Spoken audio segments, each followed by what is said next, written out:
Hello, and welcome to this Pali Studies tutorial. Possibly the main difference between Pali and English is its case system. What I'm talking about is how the endings of nouns change depending on how that noun is used in the sentence. In Pali we call this declension.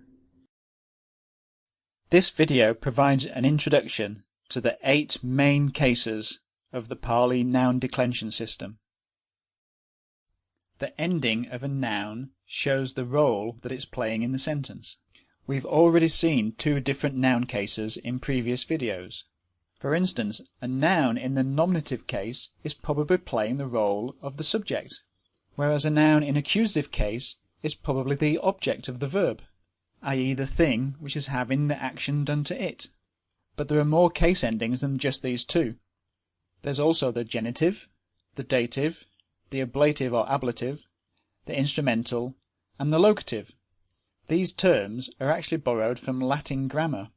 As well as these 7, there's also an 8th case, which is the vocative. This term derives from the Latin meaning to call, and the vocative case is used for directly addressing somebody, i.e. the person that you're talking to. It's actually a special type of nominative case and is used to identify the addressee. It's actually quite a simple case, and this video will ignore it and just concentrate on the main 7. So let's now look at each of these cases in order. We've actually seen the nominative case in other videos, so this will be just a recap. Nominative case is used to indicate the subject of the sentence. That's the person, place or thing which is doing the action of the verb, also sometimes called the agent. So, if we take the example, the boy plays, Darako is in the nominative case, because it's the boy who is playing. And remember that verbs in Pali agree with the subject in person and number. So here the verb is in 3rd person singular, because the boy is 3rd person singular. This is actually true of English too, because if we change the sentence to the plural, the boys play, notice how the English verb changes from plays to play, to match the subject. And we can see this in the Pali. If the subject becomes plural, so does the verb. Also, in Pali, any word which qualifies the subject, like an adjective, will also be placed in the nominative case. So if we wanted to say, the happy boy plays, we'd add the adjective sukito, which will be in nominative, to match Darako. We've also seen the nominative case used with linking verbs. A linking verb is where the verb just acts as an equal sign. For instance, Darako siso hoti, the boy is a student. Both Darako and siso are in the nominative case because they're equated by the verb hoti. So that's just a brief run through of the nominative case, and we can see it's usually used for the subject of the sentence. Now the accusative case is used to indicate the direct object of the verb, that is, the thing which is having the action done to it. So for instance, in the sentence Samano Darakang Pachati, the monk questions the boy, we can see that Samano, the monk, is in nominative case and so is the subject of the verb, and Darakang is the object because it's in accusative. It's the thing which is receiving the action, i.e. it's the boy who is being questioned. Sometimes the accusative case is also used for prepositions of motion, like he goes to the village. The word village in Pali is placed in the accusative case to indicate that he is going to the village. We'll look at prepositions in more detail a little bit later. Okay, so now let's look at how nouns are declined to indicate these cases. So, nouns in Pali can be grouped by their gender, that is if they're masculine, neuter or feminine, and also by the vowel with which their stem ends. If you remember, noun stems in Pali mainly end in the 6 vowels. There are some nouns which end in consonants, but we're going to ignore those for the time being. We've seen the nominative case endings before, and we can see in this table that they're quite varied. The ending of the stems of singular, masculine and feminine nouns usually remains unchanged, the exception being masculine nouns in short a, which take the ending o. Neuter nouns, which only have stems in the short vowels, take their ending ang. And if we look at nouns in the plural, the stem endings are lengthened, and for neuter nouns, ni is added. Now the endings for nouns in the accusative case are actually much simpler. Notice both masculine and neuter nouns in the singular have the same endings, and generally the stem vowel is shortened and ang is added to the end. For plural nouns, again, the stem endings are generally lengthened, the exception being masculine nouns in short a, which take a, and neuter nouns have ni added again. So that's a recap of what we've seen already. We know that the nominative case generally indicates the subject, whereas the accusative case generally indicates the object of the verb. The other cases that we're going to look at now act like prepositions do in English, so let's take a look. Now, prepositions in English indicate a relationship between two things, which is often either in space or in time. So if we take the example, he kicked the ball, we can add more information to this sentence using a preposition like at the goal, or in the field, or on Saturday. These small words, at, in and on, are all prepositions, and the goal, the field and Saturday are called prepositional objects. Together they form a prepositional phrase. Each of these phrases gives us more information about how the ball was kicked, where it was kicked, and when it was kicked. There are actually many prepositions in English, and some common ones are to, for, from, after, at, in, on, by, or with. The term preposition or preposition is so called because the small words which are the prepositions are placed before their objects to form a prepositional phrase. These phrases can act either like adjectives or adverbs. So an adjective modifies a noun, and by modifies I mean provides more information. For instance, the cake with nuts. Whereas an adverb tends to modify a verb. It gives us more information about when, where or how the action occurred. For instance, the cake with nuts fell onto the floor. Now, where English uses a preposition, Pali uses a case.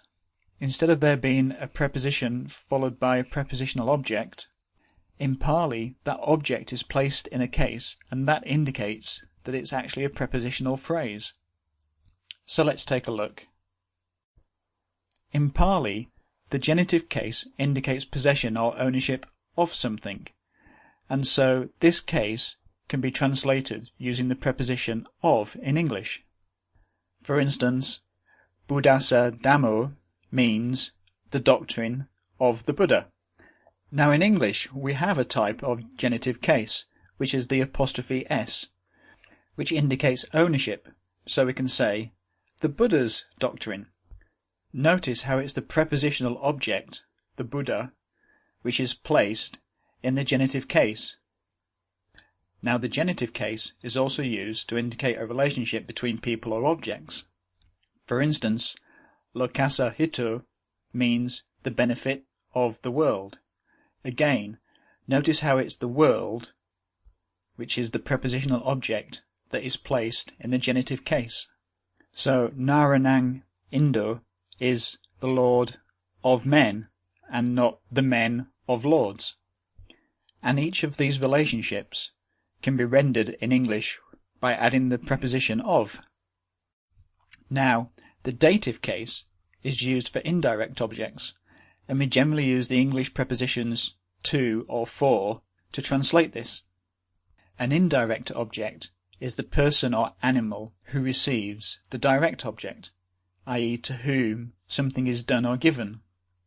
For instance, in the phrase, he gives alms to the beggars, the noun, the beggars, is placed in the dative case to indicate they are receiving the direct object of the verb, which in this case is the alms.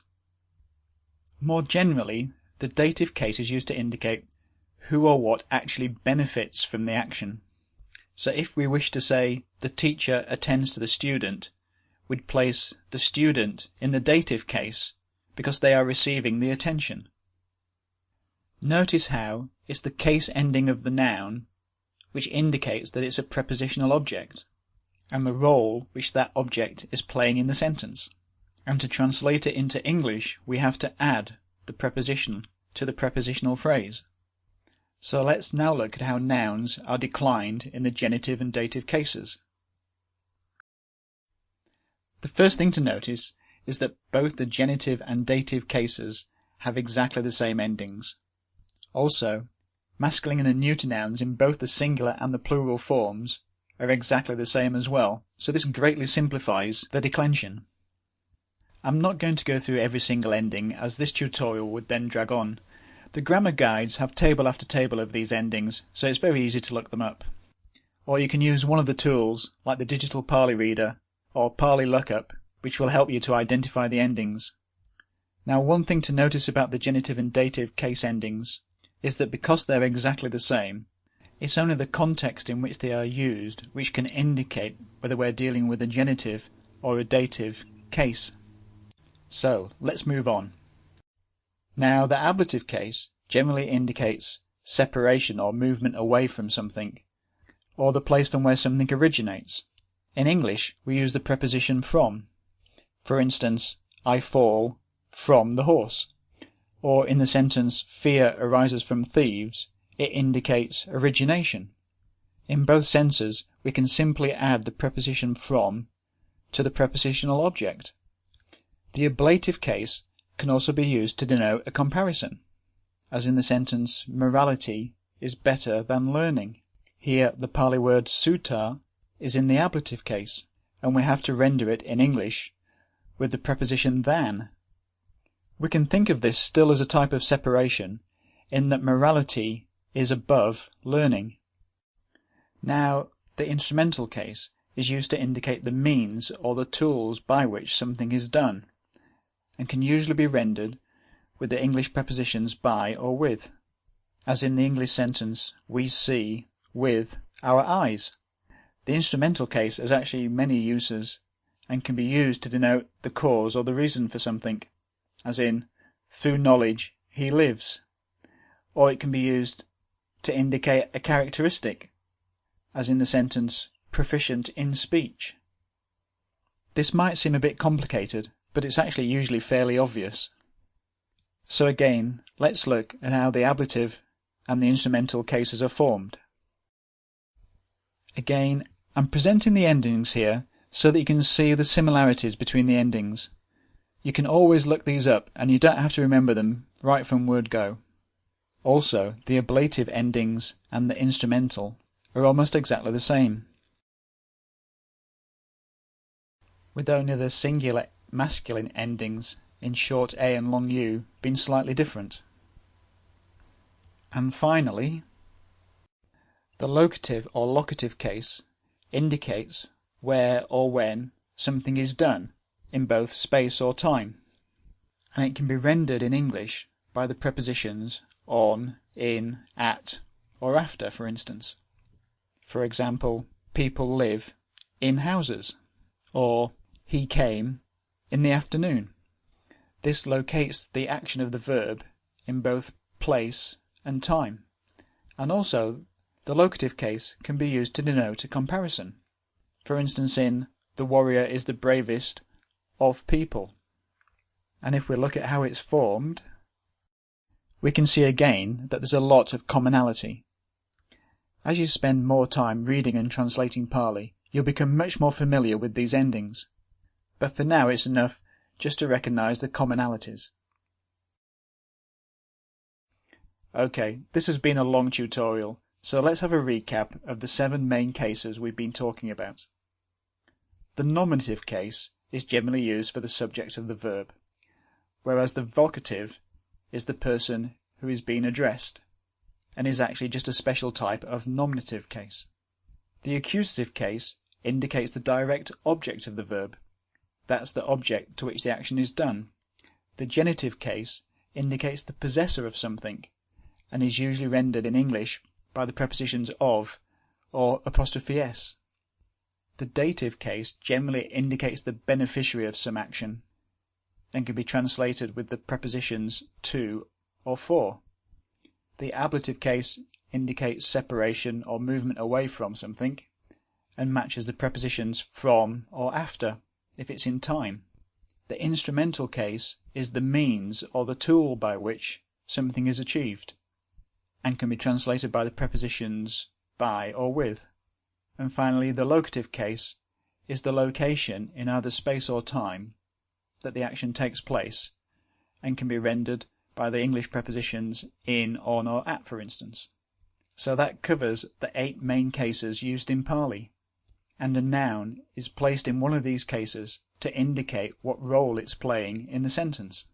This has actually been only a brief introduction, and there's much more detail in each of the cases. And you can read more about them on my blog, Pali Studies at blogspot.com. But if you know just this much about the case system and declension, you'll get far in Pali.